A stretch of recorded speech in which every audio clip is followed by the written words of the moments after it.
आप सब लोगों का concept of physics bye Manish sir के यहाँ आप सबका स्वागत है। हम सब लोग 11th क्लास के फिजिक्स पढ़ने के लिए हिंदी मीडियम में यहाँ बैठे हुए हैं। यदि आप लोगों में से गलती से दूसरे सब्जेक्ट के या दूसरे क्लास के या दूसरे सर के यहाँ पढ़ने आ गए हों कंफ्यूजन में, तो आप जाना चाहे तो जा सकते हैं। ये क्लास आप लोगों का 11th क्लास का हिंदी मीडियम का फिजिक्स का क्लास है, जिसको मनीष सर पढ़ाएंगे, यानी हम आपको पढ़ाएंगे। हमारे माध्यम से आपको 11th का पूरा कोर्स कंप्लीट कराया जाएगा। बीच में कोई दूसरा शिक्षक नहीं आएंगे, यानी पूरा 11th का कोर्स हम ही कंप्लीट कराएंगे। कोई भी सिस्टम चलाने से पहले कुछ रूल रेगुलेशंस होते हैं, हम लोग पहले थोड़ा उसको समझ लेते हैं, उसके बाद फिर पढ़ाई की बात करेंगे। सबसे पहले तो आप ये समझिए कि जब भी आप क्लास में बैठते हो या पढ़ाई करते हो, कुल मिलाकर के चाहे आप ऑनलाइन पढ़ाई करें या ऑफलाइन पढ़ाई करें, यदि आप पढ़ाई करते हैं तो सबसे पहले आप ये समझिए कि डिसिप्लिन बहुत मायने रखता है।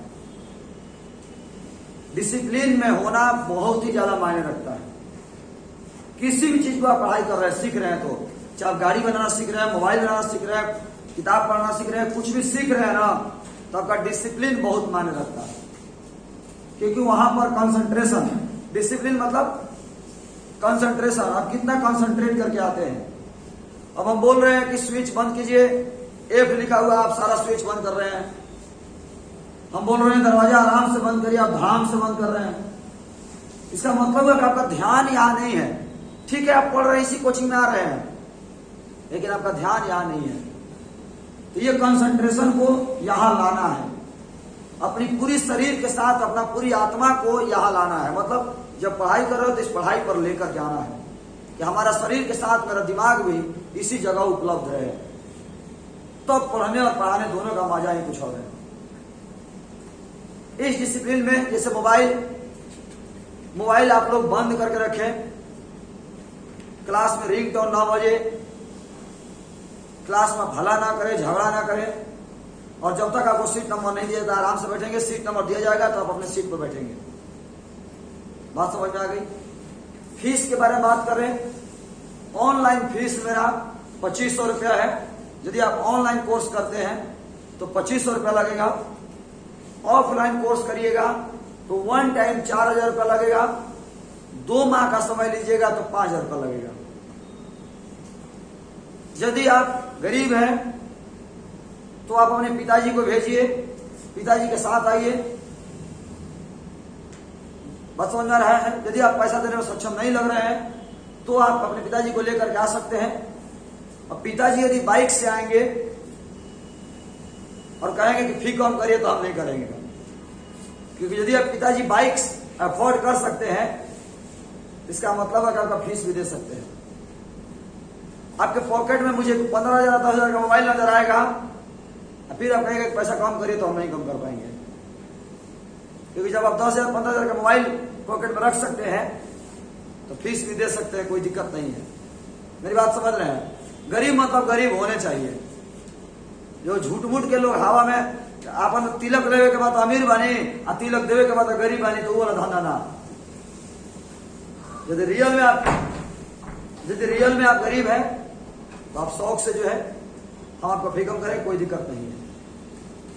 आराम से दरवाजा बंद करिएगा। इसके अलावे आराम से दरवाजा बंद करिएगा हुआ, आराम से दरवाजा बंद करिए। इसके अलावे यदि आपको कोई डेट दिया जाता है, जैसे आप मान लीजिए कुछ ऐसे भी बच्चे हैं, गरीब बच्चे, जो 2000 रुपये का एडमिशन कराते हैं और 2000 एडमिशन कराने के बाद डेट ले लिए कि सर हमको 5 दिन समय दे दीजिए, हम 5 दिन के अंदर में और 2000 रुपये लाकर दे देंगे। किसी कारणवश 5 दिन के बाद फिर आपका नहीं जुटा, तो ये नहीं कि आप टालते जा रहे हैं। आपको जब डेट दिया गया था कि 25 को लाकर जमा करना है, अब 25 तक नहीं जुटा तो 25 को सर को आके पहले ही बता देना है कि देखिए ना सर, 25 को हम डेट दिए थे फी जमा करने के लिए, नहीं जुटा तो सर हमको डेट 2-4 दिन और दे दीजिए। तो सर की मर्जी, सर डेट देंगे तो ठीक है, नहीं देंगे नहीं देंगे, कम से कम सर को खबर तो हो गया ना। और यही दुनियादारी है। कहीं भी यदि आप गलती करते हैं और आप पहले ही एक्सेप्ट कर लेते हैं तो यकीन मानिए सजा कम हो जाती है। कहीं भी आप कोई चोरी किए हैं, आप पहले ही गलती से जाकर कह दिए हम ही से गलती से चोरी होगी ना, तो लोग आपको माफ कर देंगे। लेकिन यदि चोर जांच के पड़ताल से पता चले कि नहीं आप चोरी किए हैं, तो फिर आपको बहुत बेइज्जती होगी। गलत है कि नहीं है सर? तो यदि आपको डेट दिया जाता है तो उस डेट को ध्यान में रखें, और यदि नहीं छूटा पैसा तो डेट के पहले ही मुझे बता देना है कि सर 2-4 दिन डेट और मुझे बढ़ा दीजिए, 3-4 दिन डेट और बढ़ा दीजिए। सर को मंजूर होगा तो बढ़ाएंगे, नहीं मंजूर होगा नहीं बढ़ाएंगे। हम 3000 फीस देने में सक्षम है, 2000 देने में सक्षम है, सर को बोलेंगे, सर मानेंगे तो ठीक, नहीं मानेंगे नहीं ठीक है, लेकिन हम पहले ही कर लेंगे, बाद में बोलेंगे कचर नहीं। ठीक है, हमारे यहाँ आप शर्ट के बटन खोल के नहीं बैठ सकते पढ़ने। इन्हीं आज का जो फैशन चल रहा है कि शर्ट के बटन खोल के, वो सब चीज नहीं चल सकते। जींस पैंट फाड़ के नहीं चल सकते। बाल छिड़वा के इधर खेसारी लाल इधर पवन सिंह लिखवा के नहीं चल सकते। बात समझ में आ रहा है? कहने का मतलब हुआ कि आपका ड्रेसिंग सेंस, हेयर स्टाइल, चलने का तरीका, बोलने का तरीका, ये सारा पढ़ने पढ़ाने वाला होना चाहिए। हम आपको पढ़ाएं और इधर खेसारी लाल लिखवा के पढ़ाएं तो पढ़िएगा? नहीं पढ़िएगा। हम शर्ट का बटन खोल के पढ़ाएं हमसे पढ़िएगा? नहीं पढ़िएगा ना। जैसे आप मानते हैं कि शिक्षक इस तरह की भाषा बोले, शिक्षक का ड्रेस ये होना चाहिए, वैसे ही स्टूडेंट का भी एक ड्रेस कोड है, स्टूडेंट का ही भाषा कोड है। अब हमारे तरह वाला भाषा बोलना शुरू करें, तोरा है से, इसका मतलब है कि आप गलत टीचर हैं। ठीक है, शिक्षक बन गए अलग बात है, लेकिन गलत शिक्षक है आप। आपके भाषा में मर्यादा नजर नहीं आ रही है। वैसे ही आपकी भी एक भाषा निर्धारित की गई है। जब भी बात करें, जब भी सवाल करें, सोच समझ के करें, मर्यादा में करें। हाँ, सवाल पूछने में कोई झिझक नहीं। सबसे बड़ी बात, सवाल पूछने में, मेरा जो बात है, सवाल पूछने में कोई झिझक नहीं। आप लोग कितना भी सवाल हमसे पूछिए, हम कभी भी नाखुश नहीं होंगे, नाराज नहीं होंगे। हाँ, कभी हो सकता है ऑफसेट रहता है, किसी बात को लेकर गुस्सा है, पहले से आदमी ऑफसेट है और आप उसी समय आ गए तो थोड़ा सा आदमी आपको डांट दिया, वो अलग बात है, उतना मेरा अधिकार है, आपने मुझे पैसा दिया है। लेकिन सवाल पूछने में कोई दिक्कत नहीं है। आप कैसे भी सवाल कर सकते हैं। ऑफलाइन क्लास में बैठे हैं तो सवाल कर सकते हैं, बाहर खड़े हैं वहां आकर सवाल कर सकते हैं, ऑफिस में आकर सवाल पूछ सकते हैं। कुछ नहीं तो मेरे व्हाट्सएप नंबर पर मैसेज करके सवाल कर सकते हैं। कुछ नहीं तो ये तो कर ही सकते हैं। क्लासरूम में हम चलते रहते हैं, हम आपके पास आएंगे। शुरू सवाल पूछने में आपको झिझक होगा, शुरू सवाल पूछने में आपको झिझक होगा, तो हम आपके पास आएंगे, आप वहां सवाल पूछिएगा। जब मेरे व्हाट्सएप पर सवाल पूछिएगा 2 बार 3 बार, तो फिर लगेगा नहीं सर नॉर्मल है, तो सर से सवाल पूछने की आदत बढ़ेगी। और जब आप यहाँ सवाल पूछिएगा तो यकीन मानिए केमिस्ट्री और मैथ में सवाल पूछना शुरू कर दीजिएगा। जो स्टूडेंट एक सब्जेक्ट में सवाल नहीं पूछते, वो समझिए कि किसी भी कोचिंग में सवाल नहीं पूछते, और जो स्टूडेंट एक जगह सवाल पूछते हैं वो समझिए कि सब कोचिंग में सवाल पूछते हैं। ये सवाल पूछना भी एक हिम्मत का काम है। सवाल पूछते सब लोग नहीं सवाल पूछते हैं। बहुत सारे ऐसे बच्चे जो पूरा क्लास कर गए, लेकिन आज तक एक दिन भी सवाल पूछने के लिए खड़ा नहीं हुए। और ये आप ही लोग नहीं, विधानों सभा में चलता है। कोई विधायक जी एको दिन नहीं बोलते हैं, पूरा कार्यकाल उनका खत्म हो गया, 5 साल में एको दिन खड़े नहीं हुए, सांसद एको दिन खड़े नहीं हुए। एक मिनट,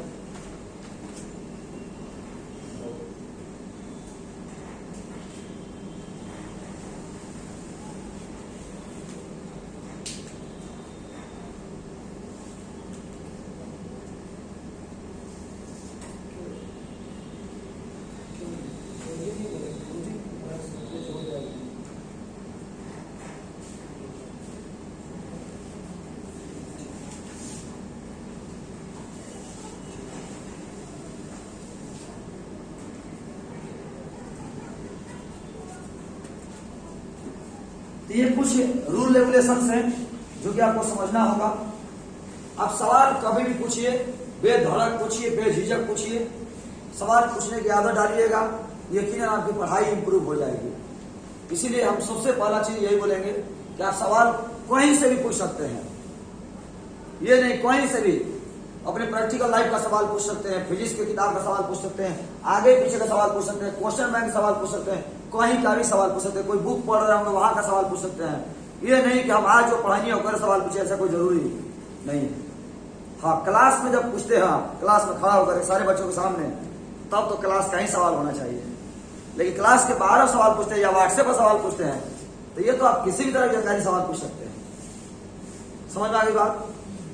चलिए अब हम लोग कुछ फॉर्मूला समझ लेते हैं,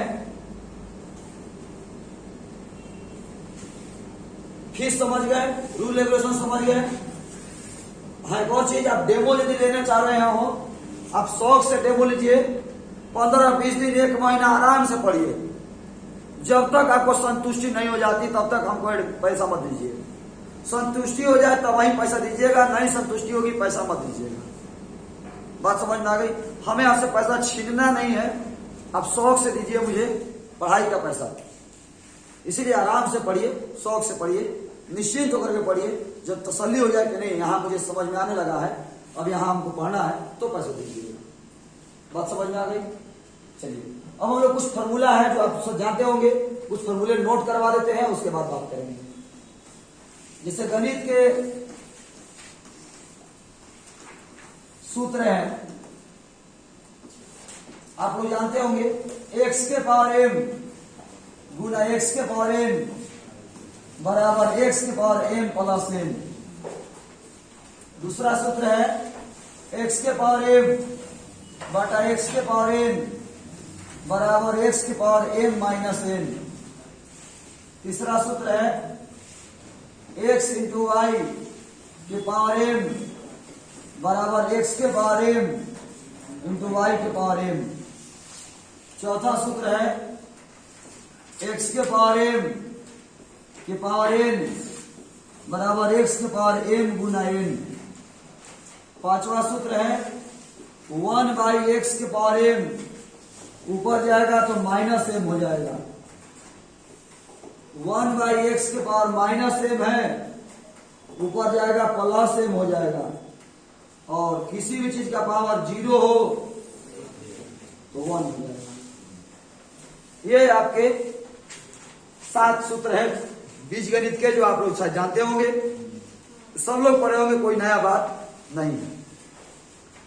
x के पावर m गुना x के पावर n बराबर x के power m plus n, x के पावर m बटा x के पावर n बराबर x के power m minus n, x into y का होल पावर m, तो x के पावर m इंटू वाई के पावर m, x के पावर m का पावर n बराबर x के पावर m गुना n। पावर का पावर हो तो पावर में गुना होता है। जब पावर नीचे प्लस में हो ऊपर जाएगा माइनस में होगा, जब पावर नीचे माइनस में हो ऊपर जाएगा प्लस में होगा, और किसी भी चीज का पावर 0 1 हो 1। थोड़ा सा यहां समझिएगा, कुछ लोग डाउट्स होते हैं जो हम लोग समझने की कोशिश करते हैं, ध्यान दीजिएगा इस दोनों पॉइंट्स में। जैसे 2 गुना 10 के पावर 5 बराबर x, तो ये जो 10 के पावर 5 बाटा में आएगा ना तो प्लस में रहेगा। ये जब 10 के पावर 5 आएगा तो ये प्लस में ही रहेगा, क्योंकि गुना में था, ये भाग में आया है। गुना में था, ये किसमें आया है? लेकिन यदि हम यहीं पर इसी टर्म को ऐसे लिखते हैं 2 गुना 10 के पावर 5 बराबर x, और यदि ऐसा लिखना चाहते हैं इसी साइड में, तो ये माइनस में हो जाएगा। दोनों में अंतर समझ में आया? इस चीज को समझिए। यदि ये इधर बाटा में आता है तो जो है वो रहेगा प्लस में, प्लस माइनस में। लेकिन यदि यहीं पर ये बाटा में आप लिखना चाहते हैं तो प्लस में था तो माइनस में, माइनस में रहेगा तो प्लस में। दोनों टर्म को समझ लीजिए ध्यान से। अच्छे लोग इसमें कंफ्यूज जाते हैं, अच्छे खासे लोग इसमें कंफ्यूज जाते हैं। क्लियर? एक और नया चीज समझिए,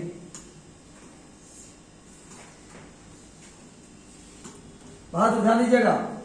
4 प्लस x माइनस वाई बराबर 4 plus x square minus 2x ऐसा दिया हुआ है। ध्यान समझिएगा सब लोग बोर्ड पर।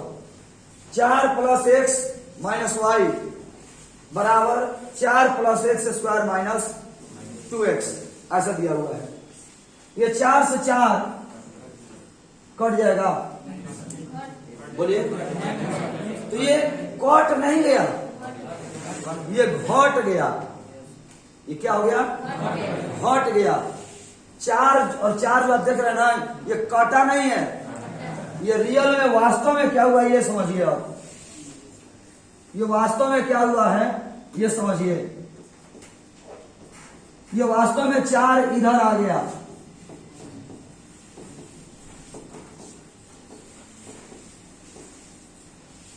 ये 0 प्लस एक्स माइनस वाई बराबर एक्स स्क्वायर माइनस 2x।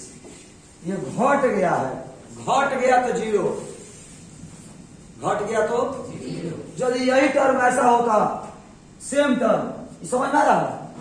यदि सेम टर्म यदि ऐसा होता, समझने की कोशिश करिएगा, 4 इंटू एक्स माइनस वाई बराबर 4 into x square minus 2x। यदि ऐसा होता, ये कट गया। ये क्या हो गया? कट गया। ये भाग में आकर के कट गया, बटा में आकर कट गया। तो कट गया तो 1, घट गया तो 0, कट गया तो 1, घट गया तो 0। ये आप लोग ध्यान रखिएगा, कट गया है तो 1, घट गया है तो 0। यदि इसमें कुछ उतारने लायक आपके लिए है तो आप उतार सकते हैं। कम से कम सूत्र जो है आप चाहें तो उतार सकते हैं। कोई जरूरी चीजें आपके लिए बताई गई हो तो आप चाहें तो उतार सकते हैं।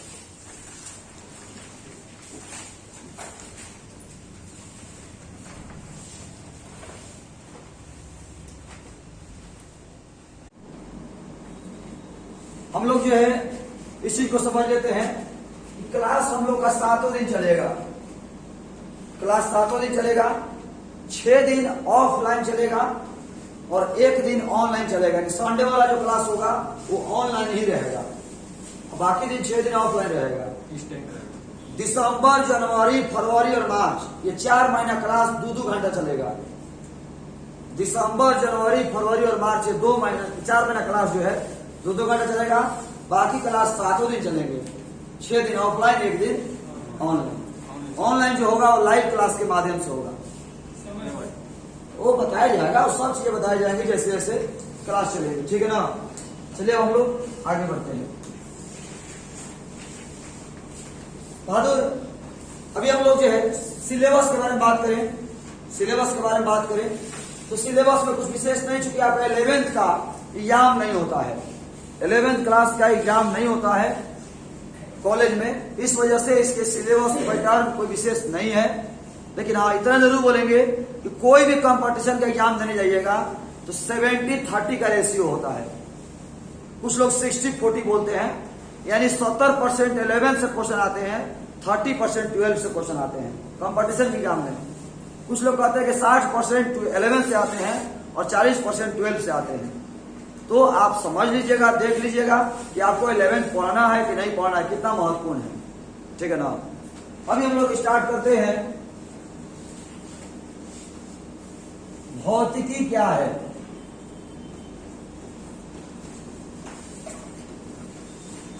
भौतिकी क्या है तो समझिएगा, लिखना नहीं है, ज्यादा लिखने पर जोर मत दीजिए। उतारने के लिए तो कभी भी आप उतार सकते हैं, वीडियो देख करके भी, इतना तो समझ गए होंगे। भौतिकी क्या है? बहादुर, फिजिक्स वास्तव में क्या है? फिजिक्स के बारे में बताया हम आपको। हिंदी, मैथ, इंग्लिश, संस्कृत, ये जो भी आप देख रहे हो ये मानव के आने के बाद आए और मानव के साथ खत्म भी हो जाएंगे। इंसान अपनी जरूरतों को पूरा करने के लिए हिंदी, संस्कृत, मैथ का निर्माण किया। लेकिन फिजिक्स, केमिस्ट्री और बायोलॉजी जो आप देख रहे हैं, ये तीनों चीजें जब से दुनिया में जीव आया तब से है। फिजिक्स और केमिस्ट्री जीव नहीं था तो भी था।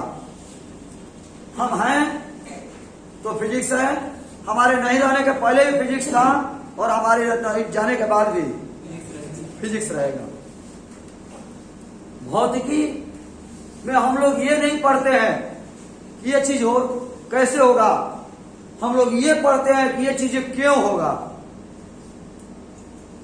जो भी चीजें दुनिया में घटित हो रही हैं, कुछ भी, सूरज के निकलने से लेकर गर्मी लगने तक, कपड़ा सुखाने से लेकर कपड़ा धोने तक, स्नान करने से लेकर शरीर सुखाने तक, पानी पीने से लेकर खाना खाने तक, जो भी आप क्रियाएं करते हैं, सुबह उठने से लेकर रात सोने तक, जितनी भी क्रियाएं हम लोग करते हैं, उन सभी कारणों के बारे में अध्ययन ही हमारा फिजिक्स कहलाता है। जब उन सभी के कारण पढ़ने लगे हम, कारण, हवा आपके लिए भी बहती है और एक अनपढ़ व्यक्ति के लिए भी बहती है। बस अनपढ़ व्यक्ति को यह पता है, अनपढ़ व्यक्ति को नहीं पता है कि हवा क्यों बहती है, और पढ़े लिखे व्यक्ति को यह पता है कि क्यों बहती है। दोनों में स्पष्ट इतना ही अंतर है। सूरज आपके लिए भी निकलता है और सूरज अनपढ़ व्यक्ति के लिए निकलता है, लेकिन आपको पता है कि सूरज क्यों निकलता है और अनपढ़ व्यक्ति को नहीं पता है क्यों निकलता है। जो अनपढ़ व्यक्ति है वो कह रहा है कि गंगा जी शंकर जी के जटाओं से निकली है, जो पढ़ा लिखा व्यक्ति है तो कह रहा है कि गंगा जी हिमालय के गंगोत्री से निकली है। बात को समझ में क्या बोल रहे हैं? सबके लिए अलग अलग सिस्टम है, सब लोग अपने अपने हिसाब से समझ रहे हैं। हम लोग कारणों के बारे में जो पढ़ते हैं वही हमारा भौतिक है। किसी भी चीज का कारण, कुछ भी। आपसे एक छोटा सवाल पूछिए, क्यों नहाते हैं साबुन लगा करके? आप साबुन लगा कर क्यों नहाते हैं? बहुत से लोग बोलते हैं मैल छुड़ाने के लिए, मैल छुड़ाने के लिए कहते हैं। जब मैले छुड़ाने के लिए नहाना है तो सर्फ से नहाइए, सबसे सस्ता, सबसे अच्छा, एकदम मैल छुड़ा देगा। नहीं, हम लोग कारण नहीं जानते हैं, लेकिन जब आप पढ़ने लगिएगा फिजिक्स तो इसको आप समझिएगा कि क्यों जो है हम साबुन लगा कर स्नान करते हैं, क्यों जो है हम लोग गरम खाना खाते हैं। आप सोचे हैं हम लोग पाइप से आजकल लस्सी पी रहे हैं, उस पाइप में आप लस्सी फेंकिए ऐसे, कितना भी ध्यान से इस पार से उस पार लस्सी नहीं जाएगा, इस पार से उस पार लस्सी नहीं जाएगा कभी भी। लेकिन वही यदि आप ऐसे पीते हैं ना, थोड़ा लस्सी के ऊपर भी पाइप रखिएगा ना, जोर से खींचिएगा तो पाइप में लस्सी घुस जाएगा। सोच के देख रहे हैं क्या, कितनी बड़ी बात है ये। फेंकते हैं तो नहीं जा रहा है, खींचिएगा तो चला आता है, कुछ तो चीज है। तो यही बात है, अनपढ़ व्यक्ति को कारण नहीं पता, पढ़े लिखे व्यक्ति को कारण पता है कि क्यों हो रहा है। डॉक्टर सुई देता है तो देखिएगा ऐसे से धीरे धीरे इंजेक्शन हल्का सा ठेलता है, तो कुछ लोग अनपढ़ आदमी कहता ना कि भाव लेता है, लोग डराता है। लोग पढ़ा लिखा आदमी जानता है कि नहीं, ये एयर निकाल रहा है, उसमें एयर है, जो बुलबुला है हवा का बुलबुला, उस हवा के बुलबुले को निकाल रहा है। जब तक वो हवा रहेगा ना, यदि आपके शरीर में वो हवा चला जाएगा ना तो घाव बना देगा, वही सुई घाव बना देता है। बात समझ आ रहा है? तो हर चीज का भौतिकी है क्या? अपने आसपास के वातावरण के बारे में अध्ययन, अपने आसपास के घटनाओं के बारे में अध्ययन। भौतिकी अपने आसपास के घटनाओं के बारे में अध्ययन होता है, अपने आसपास के वातावरण के बारे में अध्ययन होता है।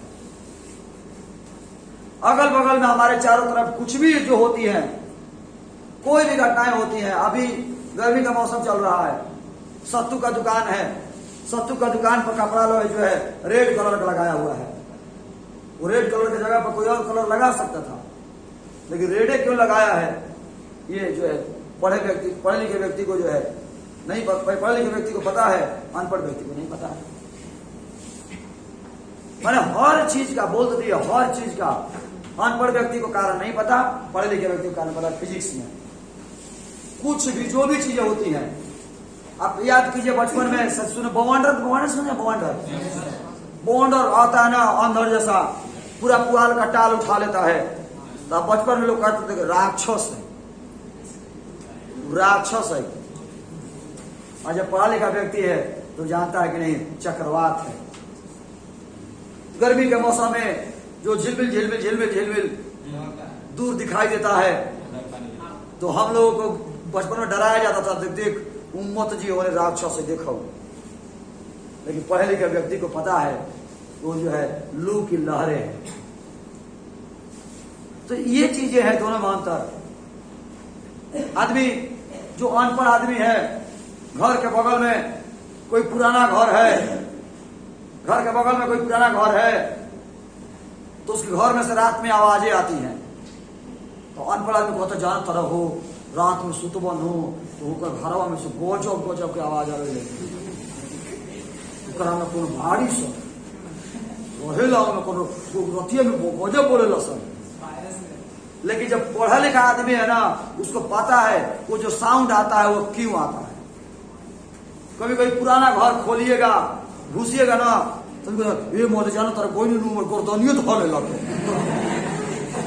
कि जाने चल जाए, डर गया। यही जो पढ़ा लिखा व्यक्ति है उसको पता है कि गर्दन जो धैले रहे वो कौन रहे। और अनपढ़ आदमी कहता कि ना, तो तू यकीन ना करवा, एकदम सोच में हमारे तुम धैले रहे। भाई हम नहीं कहते कि ना धैले रहे, लेकिन अनपढ़ आदमी के पता नहीं थे कि कौन धैले रहे, और पढ़ा लिखा आदमी के पता बा कि कौन धैले रहे। बात बुझाता क्या कहल जाता नहीं। हम गाँव देहात में लोग कहता कि जानो तरफ फलनामा के पेशुआ सांप काट ले रहे। पेशुआ सांप जानते रहो जो डाइन भेजली सन,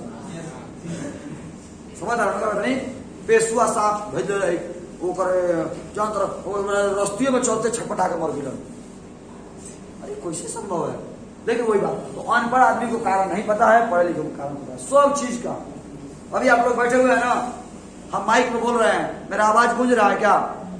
नहीं गूंज रहा है। लेकिन आप लोग अभी निकल जाइएगा और हम बोलेंगे ना, भाम भाम पूरा क्लास गूंजने लगेगा। यही क्लासरूम, यही माइक। लेकिन जब आप लोग निकल जाइएगा और जब हम बोलेंगे ना, तो पूरा आवाज मेरा गूंजने लगेगा। कोई भी कहेगा कांच ले ले, बड़ा बंद ना करो। और आप लोग बैठे हुए हैं ना, तो माइक में बोल भी रहे हैं तो कोई दिक्कत नहीं है। इसका वजह जानते हैं? इसकी वजह यह है कि जो इससे एनर्जी निकल रही है ना, हमारी साउंड एनर्जी, ये मेरी साउंड एनर्जी सब लोग धीरे धीरे कैच कर रहे हो। आप आपस में मेरी एनर्जी क्या हो रही है? बट जा रही है। गूंजने का मौका ही नहीं मिला। आप यहाँ पर कपड़ा जो है ना, कपड़ा ये भी मेरी एनर्जी ले रही है, आपकी एनर्जी ले रही है। जो आप कपड़ा पहने है ना, ये आपकी एनर्जी से चल रहा है। बताइए कोई बात नहीं सर, अब के लगा नहीं नहीं, कपड़ा भी आपकी एनर्जी से चलता है। ये आपकी एनर्जी लेता है कपड़ा। ना यकीन हो तो नया कपड़ा खरीद के आप बक्सा में रख दो 5 साल, और बाद 5 साल के बाद निकालो, ऐसे करवा फाट जी ना तो कहियो करवा तो पर मार दे, धैले धैले फाट गई, धैले धैले पुरान हो गए, फाट गए। काहे भाई? वो करा एनर्जी ना मिलल है। अब पहिन में तो एनर्जी मिली। ये बेंचवा जो बैठल बड़ा ना बैठबा तो टूट जाये। 3 साल मत बैठो, 4था साल आके बैठो, टूट जाए धान से। और 5 साल से बैठत नहीं टूटत। क्या है? क्या तहार वो एनर्जी लेता, ऐसा ही थोड़े था। कुछ समझ आओ क्या कर हम? जवन क्लासरूम में तू रोज आवत दीवार में झोल नहीं लागत, तू एक हफ्ता मत आवा दीवार में बाय झोल लागे। समझे के चीज बाबा हालू। ये फिजिक्स बड़ा इंटरेस्टिंग चीज है। ये सारी चीजें सब सुन रहे होंगे तो बोला बात करते नहीं है।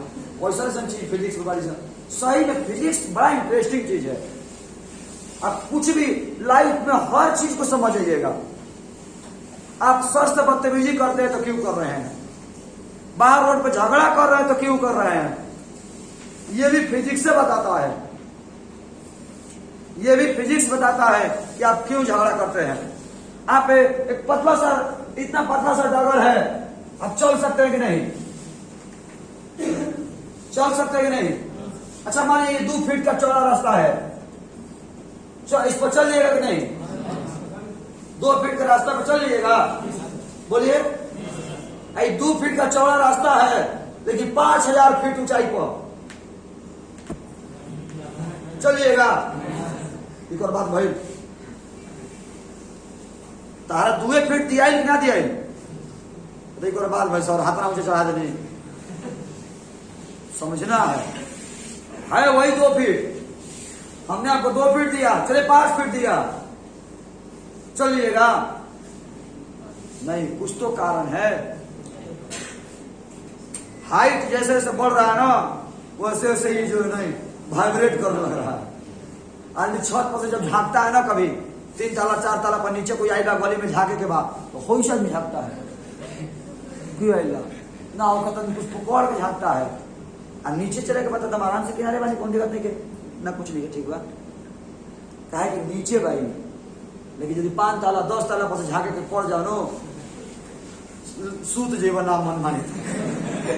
समझना है कि क्या चीजें हैं सब, क्यों ऐसा है, वजह क्या है। 20 किलो का झोला लेके आराम से चल सकते हैं, लेकिन 20 किलो का रजाई दे दिया ना भर के, 20 किलो का रजाई दे दिया भर के, ना जाए, गलत बात नहीं। 60 किलो का लड़का का बैठा के पीछे साइकिल चला लेता रहो, और 60 किलो का बोरा बांध के दे दे हम सामानों में, तारा सना जी साइकिल ना चलता रहे, साइकिल ऐसे ऐसे करे लगी। कुछ तो बात बा, समझे के भाई सारा चीज हम काहे बताओ, तो ये चीजें फिजिक्स है, यही भौतिकी है। फिजिक्स बड़ा इंजॉयमेंट का सब्जेक्ट है, लोग बोल देते हैं अलग बात है। अपने आसपास के घटनाओं के बारे में जो भी आप देखते हो ना अपने आसपास में, हमने जितने भी एग्जाम्पल दिया, क्या हम दूसरी दुनिया के एग्जाम्पल दे रहे हैं? नहीं, अपने आसपास के, जहां तरफ फलना के दादा ठीके बतियलन, ठीके खैलन पियलन, सुतले रह गया। कुछ तो चीजें हैं, कुछ तो बातें होंगी। मैंने कहने का मतलब कुल मिलाकर यही कि अपने आसपास के वातावरण। तो भौतिकी क्या है लिखिए, 2 लाइन लिखवा देते हैं, उसके बाद बात करेंगे।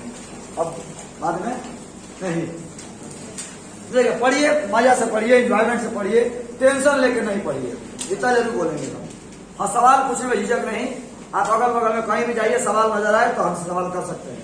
भौतिकी क्या है लिखिएगा आंसर में। अपने आसपास के, अपने आसपास के, अपने आसपास के घटनाओं के बारे में, अपने आसपास के घटनाओं के बारे में, अपने आसपास के घटनाओं के बारे में, बोर्ड पर देखिएगा, अध्ययन भौतिकी कहलाता है। अपने आसपास के घटनाओं के बारे में अध्ययन भौतिकी कहलाता है। अपने आसपास की घटनाओं के बारे में अध्ययन क्या कहलाता है? भौतिकी कहलाता है। अन्य शब्दों में, इसी को एक और परिभाषा में लिखिए, अन्य शब्दों में, बोर्ड पर लिखा हुआ है, प्रकृति एवं प्राकृतिक घटनाओं के बारे में, प्रकृति एवं प्राकृतिक घटनाओं के बारे में, प्रकृति एवं प्राकृतिक घटनाओं के बारे में, प्रकृति एवं प्राकृतिक घटनाओं के बारे में अध्ययन, प्रकृति एवं प्राकृतिक घटनाओं के बारे में अध्ययन भौतिकी कहलाता है। प्रकृति एवं प्राकृतिक घटनाओं के बारे में अध्ययन भौतिकी कहलाता है। ठीक है ना। एक लास्ट पॉइंट बताना रह गया है कि आप लोगों का टेस्ट जो होगा वो ऑनलाइन ही होगा, और सेट प्रैक्टिस, हर चैप्टर में हम आपको क्वेश्चन प्रैक्टिस कराएंगे, वो भी ऑनलाइन ही होगा। सेट प्रैक्टिस भी ऑनलाइन होगा और आपका टेस्ट भी ऑनलाइन ही होगा। सेट प्रैक्टिस लगभग 1500 क्वेश्चन का होगा जो कि ऑनलाइन होगा, और टेस्ट आपका हर चैप्टर के खत्म होने के बाद होगा। क्लियर है? तो आज के इस क्लास में इतना ही। धन्यवाद। जय हिंद।